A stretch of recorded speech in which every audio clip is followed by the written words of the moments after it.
नमस्कार सर, बहुत-बहुत स्वागत है आपका। जय हिंद अंजू। नमस्कार। जय हिंद सर। सर, बांग्लादेश में 17 साल बाद खालिदा जिया का बेटा तारिक रहमान लौटा है और जिस तरह से उसका स्वागत एयरपोर्ट पर हुआ है, क्या आपको लगता है कि बांग्लादेश के लोग ये उम्मीद लगाए बैठे हैं कि अब ये उनका कल्याण करेगा? यूनुस से तंग आ गए हैं क्या वो लोग? अंजू, सबसे जरूरी बात एक हमको समझने की है। हर एक आदमी ये कह रहा है, हर जगह इस बात की चर्चा है कि खालिदा जिया का बेटा वापस आ गया। ये खालिदा जिया का बेटा होने के साथ साथ उस जनरल जियाउर रहमान का भी उतना ही बेटा है जिसने कि बांग्लादेश में 70 के दशक में कू किया था, जिसने वहां पर रेफरेंडम करवा करके वहां का वो सर्वे सर्वा बन गया था। उसने वहां पर डिक्टेटरशिप करी थी, बाद में उसका खुद का भी असैसिनेशन हो गया। लेकिन जो बांग्लादेश में चुनी हुई सरकार को हटाना और दूसरे जो विपक्ष के लोग हैं उनसे बदला लेने की जो परंपरा चली आ रही है, उसका सूत्रधार इस व्यक्ति का पिता था। दूसरी बात, ये व्यक्ति स्वयं एक बहुत ज्यादा लग रहा है लोगों को कि पता नहीं क्या मसीहा आ गया। ये कन्विक्ट है, इसके ऊपर बहुत सारे चार्जेस हैं, जिनमें कि इस प्रकार के गंभीर चार्जेस भी हैं कि ये म्यांमार में हथियार को सप्लाई कर रहा था, नक्सलियों के साथ ये कहीं ना कहीं मिला हुआ था। ये खालिदा जिया का जो बेटा है, ये अपोजिशन पार्टी की जो उस समय की प्रधानमंत्री थी, जो भारत में है, वो आवामी लीग के, उनका जो असैसिनेशन इसने प्लान किया था। भारत विरोधी इसका स्वर, जो बहुत श्रिल एंटी इंडिया वॉइस इस आदमी तारिक रहमान की है। तो ये बात लोगों को समझने की जरूरत है कि ये जो इंसान है, ये कोई मसीहा नहीं है। ये इंसान आकर के बांग्लादेश को पार करा नहीं की नैया पार कराने के लिए नहीं आया है। ये एक गेम है और ये गेम भी कोई और शक्तियां खेल रही हैं, मैं आगे जाके आपको बताऊंगा। दूसरी बात यह है कि क्यों उसका इतना स्वागत हो रहा है। पिछले 18-20 महीनों से, जब से ये वहां पर 5 अगस्त के बाद अराजकता फैली है, वहां पर हालात बिगड़े हैं और मोहम्मद यूनुस को ला करके बैठा दिया गया है। मोहम्मद यूनुस आया नहीं था, बैठा दिया गया है। तब से बांग्लादेश के लोगों को अंधकार ही अंधकार नजर आ रहा है। एक कहावत पुरानी है कि अगर अंधकार ज्यादा हो तो एक मामूली से मामूली किरण जो है वो बहुत रोशनी दे करके जा सकती है। तो कहीं ना कहीं मुझे ये लग रहा है कि बांग्लादेश की आवाम इस आदमी में एक छोटी किरण देख रही है कि मोहम्मद यूनुस की वजह से, उसकी पॉलिसीज की वजह से जिस प्रकार बांग्लादेश का पट्टा बैठा है, बंटाधार हो गया है, उसमें कहीं ना कहीं उसको एक छोटी उम्मीद नजर आ रही है। और इसी वजह से आप देख रहे होंगे कि वहां पर उनका स्वागत हो रहा है और पूरे अखबार भरे हुए हैं उनके कि Tariq is back, so and so is this one, so and so is that one. तो वो तमाम चीजें सिर्फ इसलिए हो रही हैं कि उनको शायद कहीं ऐसा नजर आ रहा है कि मोहम्मद यूनुस के अत्याचार से उनको छुटकारा मिल सकता है। सर, इसने आते ही जो बयान दिया है वो ये दिया है कि एक नया बांग्लादेश बनाना है जो कि सेकुलर होगा। ये क्या संदेश है? क्या वो सीधे-सीधे जमात को चैलेंज कर रहा है, आईएसआई को चैलेंज कर रहा है, यूनुस को चैलेंज कर रहा है? अंजू देखो, आईएसआई जमात और यूनुस को चैलेंज करना बाद की बात है। उसको पता है, शातिर है ये, उसको पता है कि आप भारत के साथ पूरी तरह से दुश्मनी लेकर के बांग्लादेश में ना तो बांग्लादेश तरक्की कर सकता है, ना बांग्लादेश में आप, क्योंकि आज भी बांग्लादेश में बहुत प्रतिशत लोगों का ऐसा है जो नहीं चाहते कि बांग्लादेश भारत से शत्रुता ले। और वो इस बात को समझता है और उसको लग रहा है कि जब तक अवामी लीग को उन्होंने इलेक्शन से बाहर कर दिया, अब अगर इनको इलेक्शन जीतना है और इसको प्रधानमंत्री बनना है, लोग इसमें भावी प्रधानमंत्री देख रहे हैं। अगर इसको प्रधानमंत्री बनना है तो उसको कहीं ना कहीं इस प्रकार का भी रुख अख्तियार करना पड़ेगा जो कि माइल्ड हो, टोन्ड डाउन हो, खास करके भारत के खिलाफ। क्योंकि लोग, बहुत सारी प्रतिशत जनता की वो है जो जानती है कि बांग्लादेश, आज बांग्लादेश भारत की वजह से है। बांग्लादेश जो है वो चारों तरफ से भारत से घिरा हुआ है। मैं हमेशा कहता हूं कि Bangladesh is a India locked country. चारों तरफ से भारत से घिरा हुआ है। उनको पता है कि बांग्लादेश का कोई भी काम, तरक्की, प्रगति, चाहे वो आर्थिक फ्रंट पे हो, चाहे वो मिलिट्री फ्रंट पे हो, या किसी भी फ्रंट पे हो, भारत से दुश्मनी लेकर के नहीं हो सकती। अगर मैं एक लिस्ट गिनाना शुरू करूं जितना कि वो भारत पर आर्थिक रूप से निर्भर है, तो आपको पता नहीं पड़े जिस प्रकार से बांग्लादेश की वो अर्थव्यवस्था, जो कि कई मायनों में भारत की अर्थव्यवस्था से भी बेहतर परफॉर्म कर रही थी, आज वो अर्थव्यवस्था बिल्कुल जीर्ण शीर्ण हो चुकी है। उसका तो वो कहीं ना कहीं लोगों को लग रहा है कि उसकी वजह anti India rhetoric, anti India ये एक्टिविटी है, जिसकी वजह से उनके ऊपर असर पड़ा है। तो ये बात इस तारीख को उसको कहीं ना कहीं लग रहा है। दूसरी बात, अगर आपने देखा होगा, कुछ दिनों पहले इनका जो इकोनॉमिक एडवाइजर था, उसने कहा, ये बात, ये मोहम्मद यूनुस का इकोनॉमिक एडवाइजर माइंड यू, उसने ये कहा कि हम भारत के साथ पूरी तरह दुश्मनी नहीं ले सकते, हम उनके ऊपर आर्थिक रूप से बहुत ज्यादा निर्भर हैं। 50 चीजें हैं, चाहे वो सब कपास हो, चाहे वो एग्रीकल्चरल प्रोडक्ट्स हो, चाहे और कई किस्म के चीजें हो, जिसके ऊपर वो भारत के ऊपर पूरी तरह से निर्भर है।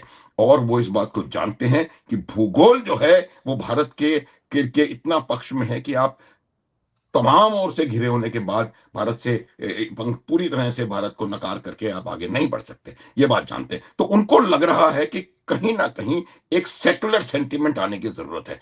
तीसरी बात जरूरी वो ये है कि जिस प्रकार से माइनॉरिटीज पे, हिंदुओं पे अत्याचार हुए, अंतरराष्ट्रीय समुदाय ने उसका संज्ञान लिया है। उस अंतरराष्ट्रीय समुदाय के संज्ञान से उसके मोहम्मद यूनुस के ऊपर भी दबाव है, बांग्लादेश की आवाम के ऊपर भी दबाव है। तो उनको ये वर्ड सेक्युलर, जो कि नया बांग्लादेश बनाऊंगा मैं, तारिक ने कहा, ये वर्ड सेक्युलर उनको कहीं ना कहीं शायद हिट कर गया है, और उनको लग रहा है कि तारिक में ही उनका भविष्य है। एक बात मैं साफ कर देना चाहता हूं, ये तारिक वही है जो एंटी इंडिया वॉइस था, अपनी एंटी इंडिया रेटोरिक के लिए ये जाना जाता था।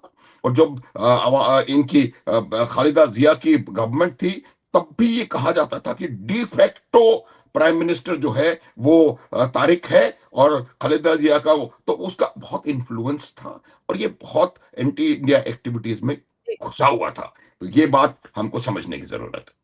सर, इसने तो शेख हसीना के असैसिनेशन का पूरा मास्टरमाइंड ये था, और इस पर करप्शन के बहुत सारे चार्जेस हैं। अभी जब लौट आया है सर, तो आपको लगता है कि वो केस कभी चलेंगे? इसका मतलब तो ये हो गया कि सारे केस हटा लिए गए होंगे, तभी बेखौफ तरीके से लैंड किया है बांग्लादेश में।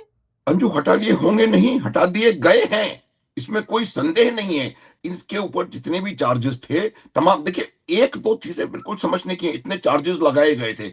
बांग्लादेश का डीएनए मैं आपको बताने की कोशिश करता हूं। बांग्लादेश का डीएनए यह है, कोई भी पार्टी हो, अवामी लीग हो, बीएनपी हो, जमाते इस्लामी हो, कोई भी पार्टी हो, जब वो सत्ता में आते हैं तो वो सबसे पहला काम अपने विरोधियों को एलिमिनेट करने का करते हैं। ये हमेशा से रहा है। जब बांग्लादेश को आजादी लिबरेट हुआ, उसके बाद जियाउर रहमान आए, उन्होंने उनको एलिमिनेट कर दिया।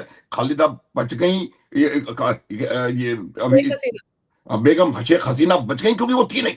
पूरा परिवार उस व्यक्ति का जिसने आपको स्वतंत्रता दिलाई, आपने समाप्त कर दिया। तो उसी प्रकार से 11 या 12 बार इनके वहां पर कूच हुए हैं, और 11-12 बार, और जो भी पावर में आता है, चाहे वो शेख हसीना की पार्टी ही क्यों ना हो, वो आते ही अपने दुश्मनों को या अपने विरोधियों को एलिमिनेट करना शुरू कर देती है। तो ये बात समझने की है, और इस बात को, इस वजह से आप देखो कि अभी क्या स्टेटमेंट आया है शेख हसीना का। उन्होंने कहा है कि भाई, जिस पार्टी को 9 बार बांग्लादेश की जनता ने इलेक्ट करके भेजा है रूल करने के लिए, उस पार्टी को अपने इलेक्शन में पार्टिसिपेट करने से मना कर दिया। ये यूनुस की चाल थी। उनको लग रहा था कि खालिदा जिया इतनी बीमार हैं कि वो कुछ नहीं कर सकती, ये भारत में निर्वासित हो गई हैं, और वो सब, उनको लग रहा था कि वो जिंदगी भर अब वहां पर बैठ करके, जितनी भी 2-4-5 साल इसके बचे हुए हैं, पता नहीं 80-85 कितने बुजुर्ग हैं वो, तो वो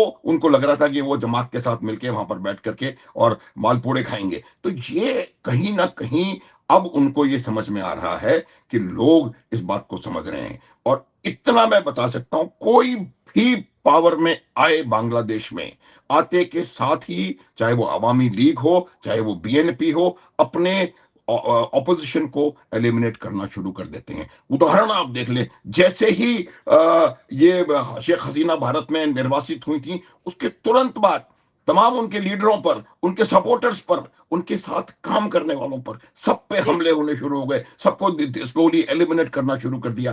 तो ये बात वहां के लोग समझते हैं, ये वहां के सत्ताधारी समझते हैं। आपने देखा सर, होगा कि उनका जो होम मिनिस्टर टाइप था, उसने रिजाइन किया है कुछ दिन पहले। क्यों किया है? उसको पता है कि शायद यूनुस के जाने का समय आ गया है, और जैसे ही यूनुस जाएगा, बांग्लादेश का वो डीएनए एक्टिवेट हो जाएगा, और जो भी आए, जो भी सत्ता में आए, कोई भी हो, वो आते ही उन लोगों को सॉर्ट आउट करना शुरू कर देगा जो कि मोहम्मद यूनुस के साथ या उसके करीबी थे। तो इस वजह से लोग अपने आप कहते हैं कि हमें, इससे पहले कि कोई हमें यहां से भगाए, हम स्वयं थोड़ा अपना रास्ता ढूंढ लें। सर, ये अब आ गया है तारिक रहमान, लेकिन उससे पहले जो खेल खेला यूनुस ने वो भी तो समझने की जरूरत है। उस्मान हादी को मारा गया, अब एक दूसरा था सिकंदर, उसका नंबर भी लग चुका है, वो भी शायद घायल है या पता नहीं चला गया या नहीं। तो दूसरा नंबर भी लग चुका है। एक और था छात्र नेता, उसका नंबर भी लग चुका है। तो कहा तो ये जा रहा है कि यूनुस ने ही सब कुछ करवाया, क्योंकि उसको अपने खिलाफ ये युवा शक्ति पसंद नहीं आ रही थी। आरोप तो यही लग रहे हैं ना कि यूनुस ने कहीं छिपा कर रखा है हादी के हथियारों को भी, और वही अपने ओपोनेंट्स को खत्म कर रहा है। और अब अगर ये तारिक रहमान आ जाता है तो कौन सा गेम खेलेगा यूनुस अपनी गद्दी को बचाने के लिए? बिल्कुल बिल्कुल, आपने सही कहा। क्या हुआ है कि ये बात बांग्लादेश के लोगों को पता है। उन्होंने कोशिश करी कि इसका इसका ठीकरा भारत के सिर पर फोड़ दें, लेकिन वो जानते हैं कि इस हादी के एलिमिनेशन के, एसेसिनेशन का, या जो भी आप कहना चाहते हैं, उसके पीछे मोहम्मद यूनुस का हाथ है। मैंने शुरुआत में कहा था कि मोहम्मद यूनुस किसी भी प्रकार, येन केन प्रकारेण, वहां पर बने रहना चाहते हैं सत्ता में, वहां पर मलाई खाना चाहते हैं वहां बैठ करके। और उसके बीच में जो भी उनको लग रहा है कि ये शायद एक पोटेंशियल डेंजर मेरे लिए हो सकता है, उसको ये साइडलाइन कर रहे हैं अथवा एलिमिनेट कर रहे हैं। उनको शक था, उनको डर था कि जिस जिस प्रकार से ये व्यक्ति बढ़कर चला आ रहा है, और वो लीडर, जो यूथ लीडर था, उसने डेमोक्रेसी की बात करनी शुरू कर दी थी, उसने इलेक्शंस की बात करनी शुरू कर दी थी, उसने पार्टी बना करके कहा था कि मैं इलेक्शन लड़ूंगा।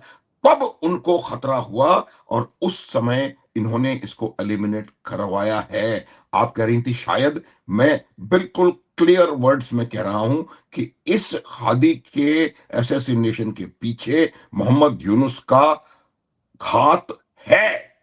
हो सकता है नहीं, है। ये बात अब उनके लोगों ने भी कहनी शुरू कर दी है। जो जो जो इनका मंच है, उसके लोगों ने कहा है कि मोहम्मद यूनुस इसके लिए बिलावल। जिम्मेवार हैं। एक और चीज कि हमारे कुछ दिन पहले आपने सुना होगा कि हमारे भारत के सेनाध्यक्ष ने बांग्लादेश के सेनाध्यक्ष से बातचीत करी।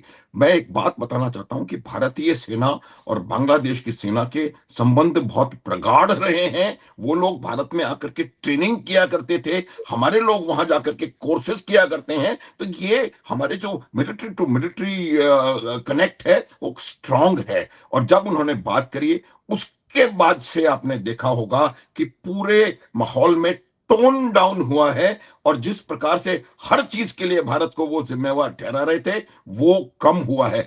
एक चीज शायद आपने नोटिस करी हो कि पहले जो एंटी इंडिया स्टेटमेंट्स दिन में 24 बार आया करते थे, वो इंडिया एंटी इंडिया स्टेटमेंट शायद 2 या 3 दिन में, 4 दिन में एक बार आ रहा है। अखबारों की भाषा बदल गई है। ये तमाम चीजें इसलिए हो रही हैं कि बांग्लादेश जानता है, बांग्लादेश की आवाम जानती है कि भारत के बिना बांग्लादेश का रह पाना संभव नहीं है। चाहे वो आर्थिक रूप से हो, भौगोलिक रूप से हो, ऐतिहासिक रूप से हो, या मिलिट्री रूप से हो, सामरिक रूप से हो। तो ये बात बिल्कुल साफ है, और वो इस बात को समझ रहे हैं। जी। इसलिए इसलिए तारिक ने ये वर्ड कहा कि मैं नया बांग्लादेश बनाऊंगा जो कि सेक्युलर होगा, क्योंकि उसको मालूम है कि अब जो हिंदुओं पर अत्याचार हो रहे थे, उस पर बांग्लादेश के खुद के लोग उससे अलग हो रहे हैं। सर, आपने बिल्कुल सही कहा कि बांग्लादेश की आर्मी और हमारी आर्मी के रिश्ते बड़े प्रगाढ़ हैं। अभी देहरादून में आईएमए की पासिंग आउट परेड में एक कैडेट वहां का भी तो था, बांग्लादेश का कैडेट था। अभी तो पास आउट हुआ है वो। तो उस दिन भी मुझे लगा कि कहाँ तो बांग्लादेश में ये सब कुछ हो रहा है, एंटी इंडिया प्रोपेगेंडा चल रहा है, और यहाँ हमारे स्कूल से, हमारे इंडियन मिलिट्री एकेडमी से वहां का एक कैडेट पास आउट होकर निकलता है। बिल्कुल बिल्कुल, मैं यही बता रहा था आपको कि हम लोग प्रशिक्षण एक दूसरे तो क्या मतलब, उनके अधिकतर लोग भारत में आकर प्रशिक्षण प्राप्त करते थे। हमारे हर किस्म के ट्रेनिंग एस्टेब्लिशमेंट में उन्होंने ट्रेनिंग ली है। और फिर मैं बता रहा हूं कि हमारे बहुत मिलिट्री टू मिलिट्री कांटेक्ट बहुत स्ट्रांग है। और वही वजह है कि जब दो चीफ्स की बात हुई है उसके बाद से काफी वहां पर तब्दीली आई है। देखिए, बांग्लादेश में जो समस्या पैदा कर रहे हैं वो लोग हैं जमाते इस्लामी के। और ये जमात, अंजू, वही जमात है जो 1971 के लड़ाई में भी पाकिस्तान की तरफ थी। ये वो जमात है जिसने बंगालियों के ऊपर जब जुल्म हो रहा था तो उसके वो हिस्सेदार थे, हिस्सेदार। और वो वही जमात आकर के दोबारा उस हालात को बना रही है। मेरा ये मानना है कि बांग्लादेश के लोगों को इस बात को समझना चाहिए कि जमाते इस्लामी बांग्लादेश के फेवर में, उनके हक वाली पार्टी नहीं है, ये उनकी शत्रु पार्टी है। अब सिर्फ इसलिए कि एक अजीब इंसान को, मोहम्मद यूनुस को अमेरिका ने या जिसने भी ला करके बैठा दिया वहां पर, और उसको एक एक एजेंडा दिया था कि आप एंटी इंडिया रेटोरिक वहां पर क्रिएट करें और इंडिया को ये करें, क्योंकि भारत पे दबाव डालना था अमेरिका को, ट्रेड डील के लिए। बिल्कुल। तो भारत पर दबाव जब अमेरिका को डालना था, इसलिए उन्होंने ये डिस्टरबेंस वहां पर क्रिएट करवाया। दो बातें मैं आपको अभी बताता हूं। बांग्लादेश को पता है वो भारत के बगैर सरवाइव नहीं कर सकता, वन। टू, अमेरिका को पता है कि उसको अगर जो उनकी great super power rivalry China के साथ है, तो वो चाइना के साथ राइवलरी को बिना इंडिया के जीत नहीं सकते। ये वो जानते हैं, चाहे वो क्वाड हो, चाहे वो ग्राउंड पे कुछ हो, चाहे वो कुछ और भी हो। अब कुछ वजह से यहां पर इन्होंने इस प्रकार का काम शुरू किया था। आने वाला समय अंजू दिखाएगा कि कैसे अमेरिका का स्टांस, उनका जो जो उन्होंने चूरन पाकिस्तान को खिलाया था, वो वापस कैसे निकाल रहा है अमेरिका उनसे, और बांग्लादेश में कैसे हालात बदलेंगे भारत की। आने वाला समय ये आप लिख के रख सकती हैं, 101% वहां पर हालात बिल्कुल भिन्न होंगे। Because America needs India more than what India needs America. ये बिल्कुल साफ क्लियर है। मैं सर, आज आपसे बात कर रहा हूं, अमेरिका में बैठ के बात कर रहा हूं, यहां की भी हवा में देख रहा हूं, तो बिल्कुल साफ है। और इस बात को समझने की जरूरत है। और चीजें बदली होना शुरू हो गई हैं। और ये जो रहमान, तारिक रहमान आया है, ये भी आया नहीं है, ये भिजवाया गया है। पहले इसके चार्जेस हटाए गए हैं, इसको फ्री बना दिया गया है, फिर इसको ये गोली दे दी गई है कि तुम प्रधानमंत्री बनोगे, इलेक्शन जीतोगे, और फिर उसको यहां ला करके बैठाया गया है कि अब जाकर के इस चीज को टोन डाउन करो और यूनुस को रास्ता दिखाने की तैयारी शुरू कर दो। हाँ, हाँ। सर, एक दिन पहले चर्च के बाहर ही धमाका हुआ है ना। पहले तो हिंदुओं को टारगेट किया जा रहा था, अब तो आप देखो ईसाइयों को भी टारगेट कर रहे हैं। शायद उसी के बाद वेस्टर्न कंट्रीज जागे या अमेरिका जागे, तभी तारिक को भेजा यहाँ पर उन्होंने आनन फानन में। देखिए, ये अभी अभी जो टारगेट ईसाई है या कौन है, ये एक अननोन व्यक्ति को टारगेट किया है। मकसद साफ है।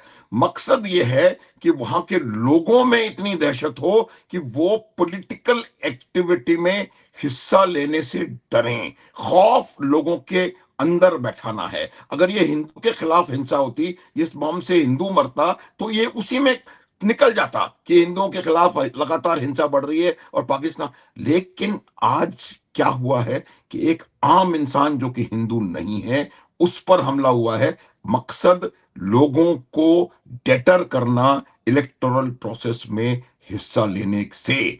दूसरी बात कि अब जो बात कही आपने कि जो अमेरिका को ये पक्का पता है कि अब वहां पर इलेक्टोरल प्रोसेस की जरूरत है, ताकि एक सम फॉर्म ऑफ गवर्नमेंट, चाहे वो शैम गवर्नमेंट हो जो कि रिप्रेजेंट करे, दोबारा कहूंगा शैम हो लेकिन रिप्रेजेंट करे, जैसे कि शहबाज शरीफ है वैसे रिप्रेजेंट करे, जिनसे कि बातचीत की जा सके। तो मेरा ये मानना है कि ये पूरा का पूरा खेल वहां से खेला जा रहा है और उनको इसलिए यहां भेजा गया है कि अब वो चाहते हैं कि यूनुस को साइडलाइन करें और किसी पॉलिटिकल लीडर को ला करके बैठाएं।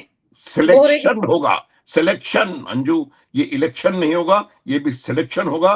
सिलेक्शन उन्होंने कर दिया है और जिस प्रकार का उनको वहां पर भव्य स्वागत हो रहा है, वो इस बात को दिखाता है कि आने वाला समय में आप तारीख को किस रूप में देखने वाली हैं। सर, लेकिन ऐसा जब अगर हो जाता है, अगर इसको भी बाहर से भेजा गया है कि भाई तुम कहते हैं ना स्टैंप वाले पीएम बन जाओ, बाकी काम वही करेंगे बाहरी हाँ। शक्तियां, तो ऐसे में मुनीर का क्या होगा? वो जो जनरल चक्कर काटते फिर रहे हैं बांग्लादेश के, और उन्होंने बॉर्डर के साथ जहां जहां देखो ट्रेनिंग कैंप लगा दिए हैं, लॉन्चिंग पैड वहां पर तैयार हो रहे हैं, आईएसआई का पूरा दखल है, उनका क्या होगा? उनका खेल क्या बदस्तूर चलता रहेगा इसके आने के बाद भी? और सच में आपको लग रहा है कि इलेक्शन होंगे अब? देखिए, मुनीर का जहां तक सवाल है, अब तो मेरे को ऐसा लग रहा है कि मुनीर और यूनुस में से कौन पहले जाएगा यही नहीं पता।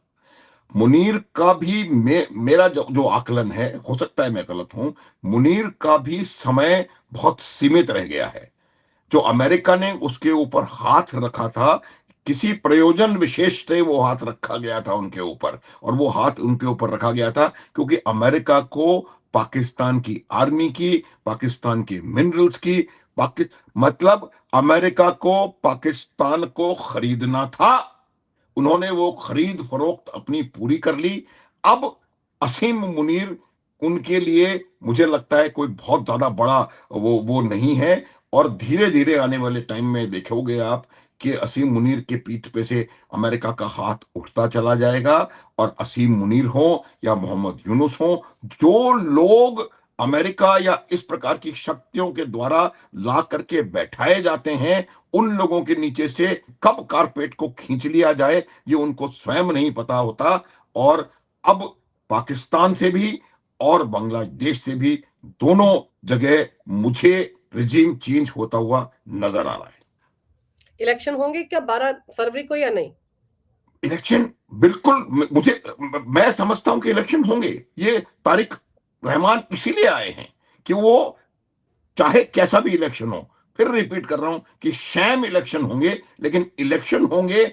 और वो जो बाहरी शक्तियां वहां पर आकर के निवास कर रही हैं, वो इस बात का यकीन करेंगी कि बांग्लादेश में एक चुनी हुई सरकार, चाहे वो चुनी का मतलब चुनी के दोनों अंग्रेजी में वर्ड्स हो सकते हैं, सिलेक्टेड, वो भी चुना हुआ सिलेक्शन, तो सिलेक्टेड गवर्नमेंट होगी। वो इलेक्टेड नहीं होगी, लेकिन वो सरकार होगी।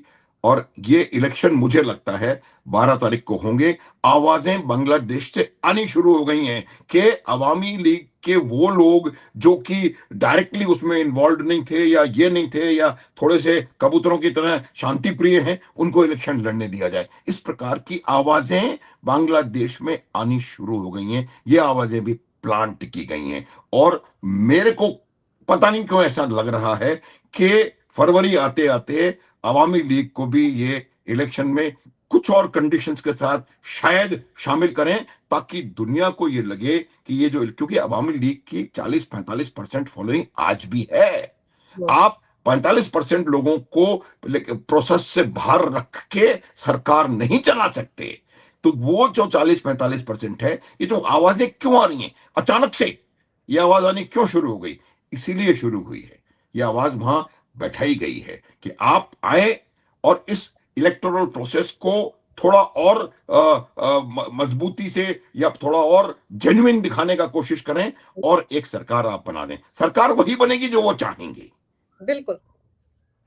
सरकार वही बनेगी सर जो वो चाहेंगे, लेकिन वो दुनिया को ये दिखाने की कोशिश कर रहे हैं कि हम तो बड़े निष्पक्ष तरीके से वहां पर चुनाव करवा रहे हैं, और जो भी नेता प्रधानमंत्री बनेगा या सरकार बनाएगा वो निष्पक्ष तरीके से बांग्लादेशी लोगों ने उसको चुना है। लेकिन डीप स्टेट अपना खेल खेल रहा है। अब देखते हैं तारिक रहमान आने वाले दिनों में किस रणनीति के साथ चलते हैं, भारत को लेकर किस तरह की स्टेटमेंट्स देते हैं। अब तो उस पर भी नजर आएगी। अभी तो पहली स्टेटमेंट आई है कि सेकुलर देश बनाया जाएगा। देखते हैं कि उनके इस स्टेटमेंट का भी असली में मतलब क्या निकलता है, और यूनुस क्या करते हैं जो अभी तक छात्रों के पीछे हाथ धोकर पड़े हुए हैं कि चुनाव ना हो और एक एक करके सबका नंबर लग रहा है। अब अगले दिनों में अननोन गनमैन किसका नंबर लगाते हैं, इस पर भी पूरी दुनिया की नजर आएगी। सर, आपने समय निकालकर इस विषय पर बहुत ही अहम जानकारी मेरे दर्शकों को दी। आपका बहुत बहुत धन्यवाद।